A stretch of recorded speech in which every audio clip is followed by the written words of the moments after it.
Prosseguindo com o nosso curso completo de matemática, vamos dar início a mais um módulo. Estamos estudando a geometria espacial e nesse módulo nós vamos conhecer o cilindro. Então vamos iniciar pela definição. Então nós temos aqui uma figura num plano alfa e uma reta que fura o plano alfa.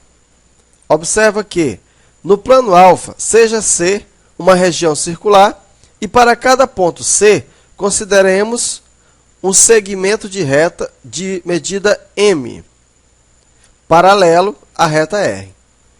A figura geométrica constituída por todos os segmentos de reta de medida M, paralelos à reta R, e que tem uma extremidade na região circular C, nós vamos chamar de cilindro. Então, aqui nós temos um cilindro. Vejamos agora os elementos que formam um cilindro. No cilindro, convém destacar os seguintes elementos. Então, veja que aqui nós vamos formar um cilindro. Aqui nós temos a base, a geratriz e aqui a outra base. Então, são duas bases, a geratriz. Ainda nós temos essa distância de uma base para outra, que nós vamos chamar de altura. Então, veja, as regiões circulares de raio R, situadas em planos paralelos, são as bases dos cilindros. E essas bases, elas são círculos congruentes. A distância entre os planos paralelos que contêm as bases é denominada de altura. A distância entre o plano alfa e o plano beta é chamada de altura. A reta que contém os centros das bases é denominado de eixo dos cilindros. Está aqui o eixo. E os segmentos paralelos ao eixo, cuja extremidade são pontos da circunferência das bases, são chamados geratrizes do cilindro.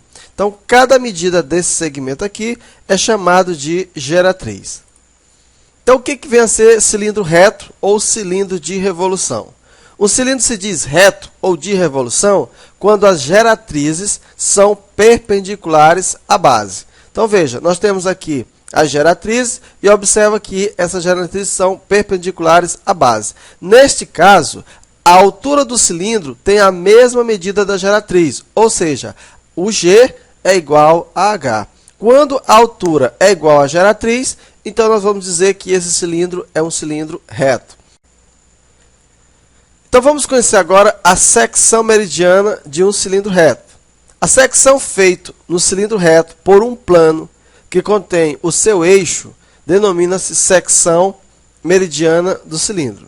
Então, como você pode observar, aqui nós temos a secção meridiana.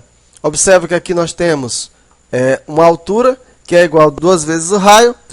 Veja só, se a altura do cilindro for igual ao diâmetro da base, ou seja, a altura é igual a 2 vezes o raio, então a secção meridiana é um quadrado e o cilindro é chamado de cilindro equilátero. Veja, eu tenho aqui essa distância daqui para cá dá o raio, daqui para cá dá o quê? Daqui nós temos o diâmetro.